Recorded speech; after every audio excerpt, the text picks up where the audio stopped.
The Kazakh Khanate was a Turkic Kazakh state, the successor of the Golden Horde, existing from 1456 to 1847, located roughly on the territory of the present-day Republic of Kazakhstan. At its height, the Khanate ruled from eastern Cumania to most of Uzbekistan, Karakalpakstan and the Syr Darya River, with military confrontation as far as Astrakhan and Khorasan Province, which is now in Iran. Slaves were also captured by frequent Kazakh raids into territory belonging to Russia, Central Asia, and Western Siberia during the Kazakh Khanate. The Khanate was later weakened by a series of Oirat and Dzungar invasions, devastating raids and warfare. These resulted in decline and further disintegration into three Juzes, which gradually lost their sovereignty and were incorporated to the expanding Russian Empire. The establishment of the Kazakh Khanate in 1465 marks the beginning of Kazakh statehood.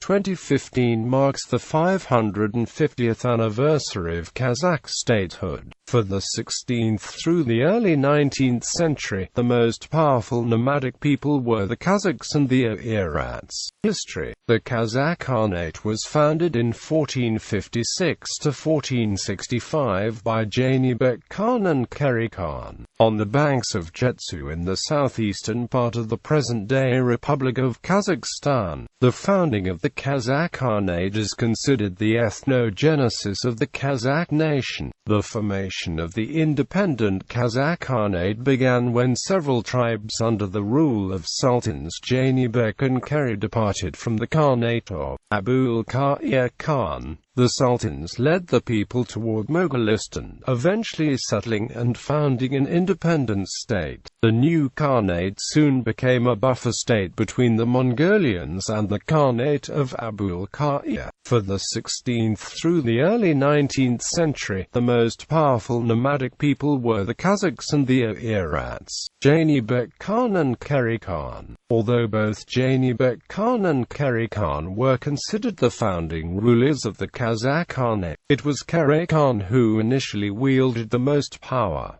Upon the death of Keri Khan in 1470, Janibek Khan became the sole ruler. The early years of the Kazakh Khanate were marked by struggles for control of the steppe against the Uzbek leader Muhammad Shaybani. In 1470, the Kazakhs defeated Muhammad Shaybani at the city of Turkestan, forcing the Uzbeks to retreat south to Samarkand and Bukhara. Burunduk Khan. In 1480, Karay Khan's son Burunduk became Khan. During his reign, the Kazakhs were able to muster an army of 50,000 men and to repeatedly defeat the forces of Muhammad Shaybani along the Syr Darya River. Qasim Khan. The manuscript of Tariq Safavi, written in ancient Persian by Persian historians, wrote about Qasim Khan, ruler of Dashti Kipchak. The manuscript describes how a Kazakh squad of soldiers helped Khan Shaybani of Bukhara annex the Iranian city of Khorasan. Qasim Khan committed a squad of 8,000 Uzhijits and Khorasan was taken. Expansion of the Kazakh Khanate. During the reign of Qasim Khan, the territories of the Kazakh Khanate expanded considerably. As Mirza Muhammad Hyder Duglat later wrote in his Tarikh-i-Rashidi, Qasim Khan now brought the Dashti Kipchak under his absolute control, in a manner that no one, with the exception of Jochi, had ever done before.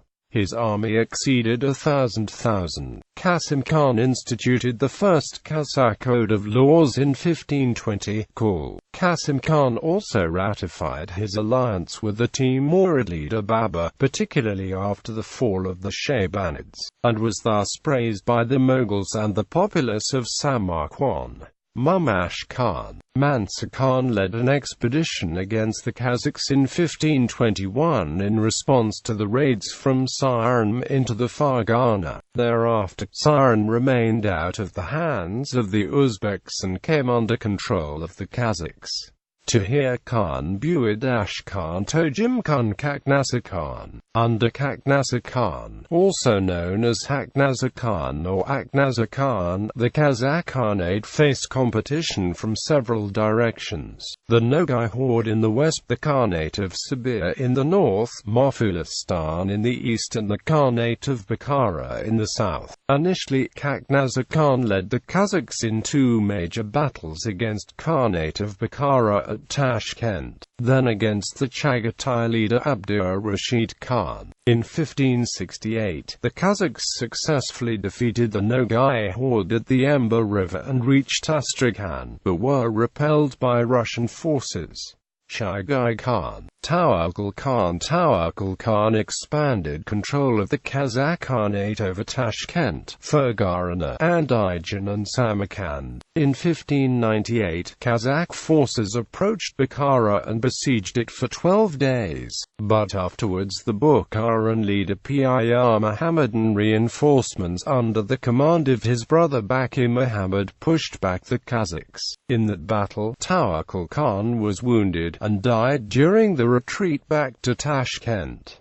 Esim Khan. After the death of Tawakkul Khan came Esim Sultan, son of Shian Khan. His reign was the time of the next strengthening of the Kazakh Khanate after Qasim Khan and Khakhnaza Khan. Esim Khan moved the capital of the Khanate to Signak in Turkestan and suppressed the revolts of the Karakalpakstan. There followed a 15-year period of calm between the Kazakh Khanate and the Khanate of Bukhara. Esim Khan established peace with the Khanate of Bukhara and returned control of Samarkand to them. However, Bukhara was still bitter about the loss of Tashkent, which led to additional conflicts. Starting in 1607, the Khanate of Bukhara engaged in several battles and eventually obtained control of Tashkent. Esim Khan united the Kazakh army and began a campaign against the Tashkent Khan Tursun Muhammadan Khan of Bukhara.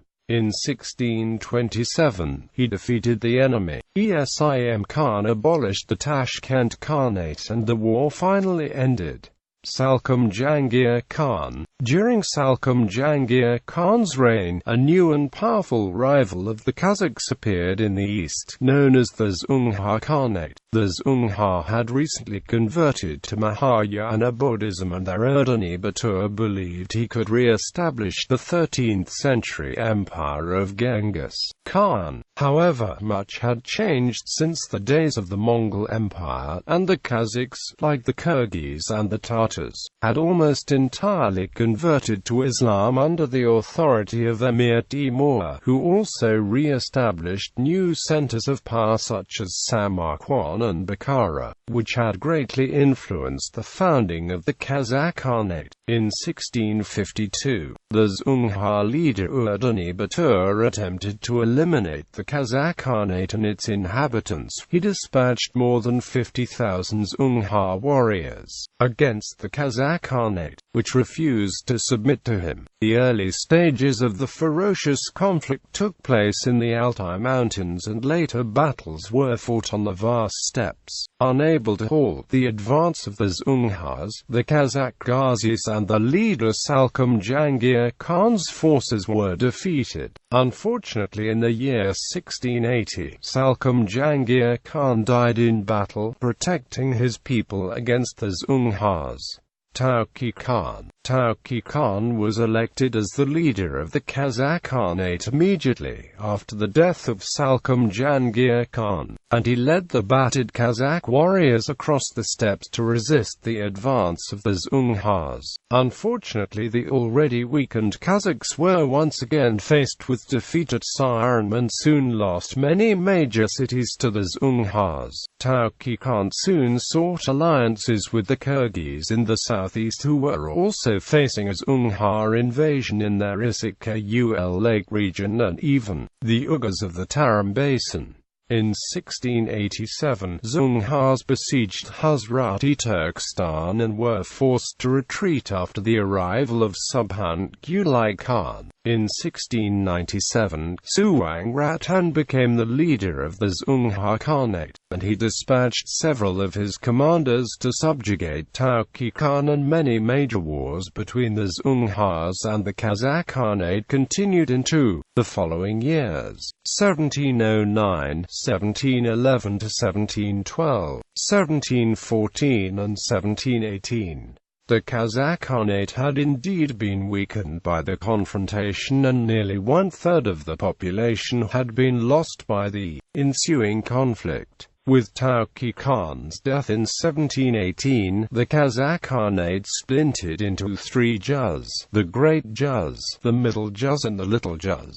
Each juz had its own Khan from this time onward. Turkic Khan is also known for refining the Kazakh code of laws, and reissuing it under the title Abolition Khan. Abolition Khan was a Khan of the Middle Juz horde who managed to extend his control over the other two Juzes to include all of the Kazakhs. Before he became Khan, Abolition participated in the wars against the Dzungars and proved himself a talented organizer and commander. He led numerous campaigns against the Kokand Khanate and the Kyrgyz. In the latter campaign, his troops liberated many cities in southern Kazakhstan and even captured Tashkent. During his actual reign, Abolition Khan did his best to keep Kazakhstan as independent as possible from the encroaching Russian Empire and the Chinese Qing dynasty. He employed a multi-vector foreign policy to protect the tribes from Chinese and Dzungar aggressors. He also sheltered the Dzungar Oirat Tishas Amursana and Awachi from attacks by the Koshut King of Tibet Lhab Khan. As the Dzungar Khanate fractured following the death of Golden Horde in 1745.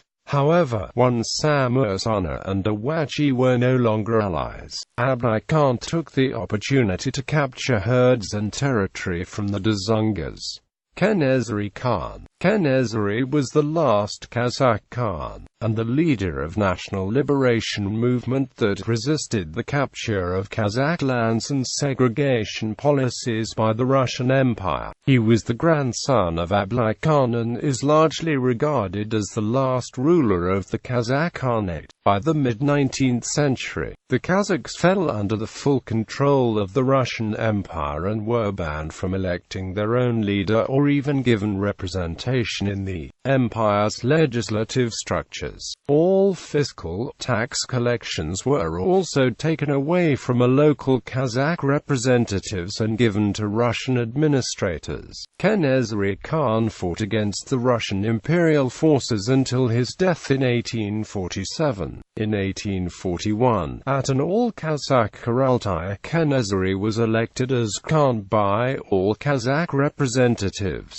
The ceremony of coronation followed all Kazakh traditions. As a freedom fighter went popular as a leading voice against the increasingly aggressive and forceful policies of the Russian Empire. Khanate was ruthless in his actions and unpredictable as a military strategist. By 1846, however, his resistance movement had lost momentum as some of his rich associates had defected to the Russian Empire, having been bribed and been promised great riches. Betrayed, Khanate Khan grew increasingly suspicious of the remaining members of the resistance, possibly further alienating them. In 1847, the Khan of the Kazakhs met his death in Kyrgyz lands during his assault on northern Kyrgyz tribes. He was executed by Orman Khan, the Sari Bagwish tribe leader who was subsequently rewarded by the Russians with a larger estate and an official administrative role, but was still widely regarded as a traitor by most nomadic tribes.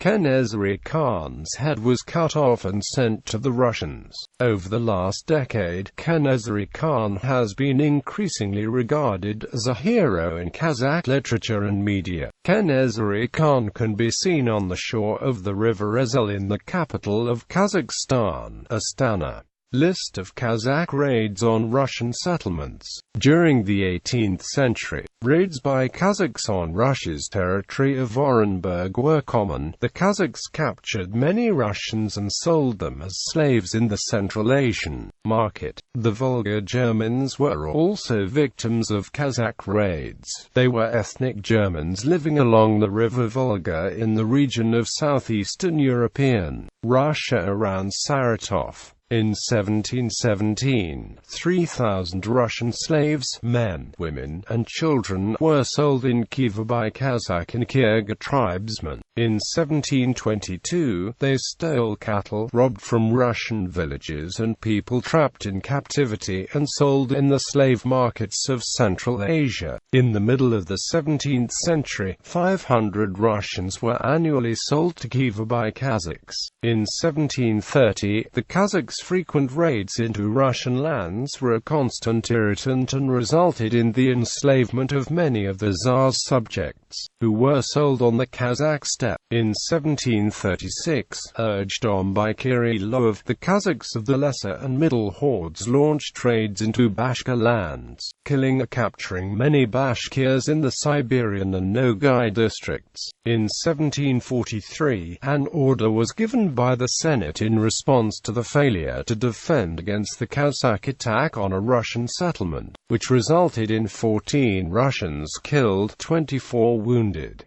In addition, 96 Cossacks were captured by Kazakhs. In 1755, Nepliev tried to enlist Kazakh support by ending the reprisal raids and promising that the Kazakhs could keep the Bashkir women and children, and organized the massacre of 10,000 Bashkirs by the Kazakhs during the Bashkir Rising. In the period between 1764 and 1803, according to data collected by the Orenburg Commission, 20 Russian caravans were attacked and plundered. Kazakh raiders attacked even big caravans which were accompanied by numerous guards. In spring 1774, the Russians demanded the Khan return 256 Russians captured by a recent Kazakh raid. In summer 1774, when Russian troops in the Khorasan region were suppressing the rebellion led by the Cossack leader Pugachev, the Kazakhs launched more than 240 raids and captured many Russians and herds along the border of Orenburg. Darrell P. Kaiser wrote, Kazakh-Kyrgyz tribesmen kidnapped 1573 German settlers in Russia. In 1774 alone, and only half were successfully ransomed. The rest were killed or enslaved.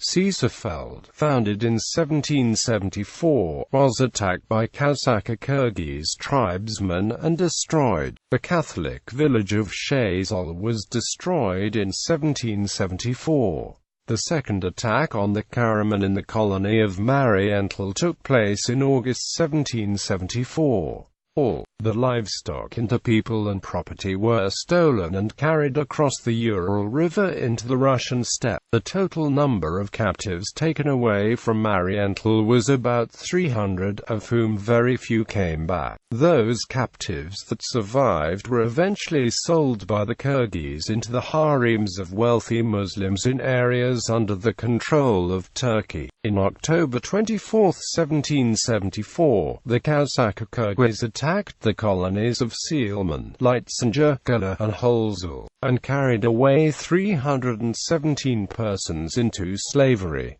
In 1776, the colony of the Mariental was attacked and its inhabitants were enslaved. One story tells that someone had his tongue cut out and that hundreds of people were beheaded. In August 16, 1785 was the last attack on the colonies by the Kazakh-Kyrgyz. A woman, a child and 4 elders were killed and 130 people taken as prisoners during the attack. Government forces quickly caught the attackers while the latter were moving the prisoners. In the battle, 70 Kazakhs and Kyrgyz were killed and all the prisoners were freed. In 1799, the biggest Russian caravan which was plundered at the time lost goods worth 295,000 rubles. By 1830, the Russian government estimated that 200 Russians were kidnapped and sold into slavery in Khiva every year.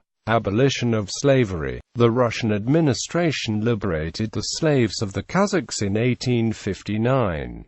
However, isolated abductions of Russians or Ukrainians by Kazakhs for the slave markets of Central Asia continued until the Tsar's conquest of Khiva and Bukhara in the 1860s. At major markets in Bukhara, Samarkand, Karakul, Kashi and Charju, slaves consisted mainly of Iranians and Russians, and some Kalmucks. They were brought there by Turkmen, Kazakh and Kyrgyz. A notorious slave market for captured Russian and Persian slaves was centered in the Khanate of Khiva from the 17th to the 19th century. During the first half of the 19th century alone, some 1 million Persians, as well as an unknown number of Russians, were enslaved and transported to Central Asian Khanates. When Russian troops took Khiva in 1873, there were 29,300 Persian slaves captured by Turkoman raiders. According to Joseph Wolff, the population of the Khanate of Bukhara was 1,200,000, of whom 200,000 were Persian slaves.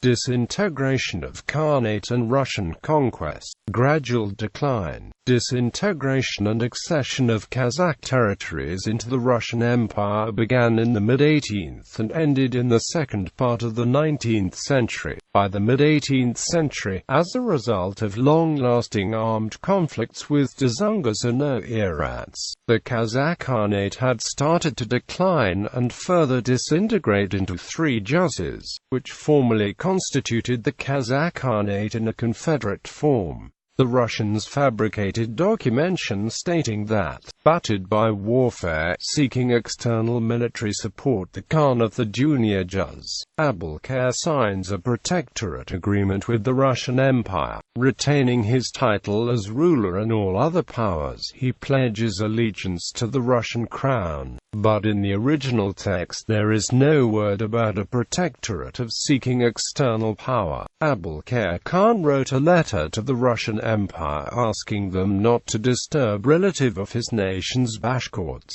By the mid-19th century, some tribes of the Middle Juz started war with the Russian occupiers. However, the process was long and filled with lots of minor and major armed conflicts and resistance. Russian colonial policies, strategies brought military fortresses, lots of settlements, and externally imposed rules into Kazakh lands. A series of laws were introduced by the Russian Empire, abolishing local indigenous government in the form of Khan rule, instituting segregative settlement policies, etc., resulting in numerous uprisings against colonial rule. Significant resistance movements were led by leaders such as Izitate Manulilit Makombe Utmasuli and Eset Koti Bruli. Meanwhile, the senior juz sided with the Emirate of Bukhara and the Khanate of Kokand from the south, and started opposing the expansion of the Russian Empire. Full Russian rule over all Kazakh lands was established in the second half of the 19th century, after the southern towns of Aku Meshit, Shymkent, Ali-Ata and others were taken by the Russian Imperial Army. 550th anniversary. 2015 marked the 550th anniversary of the establishment of Kazakh Khanate.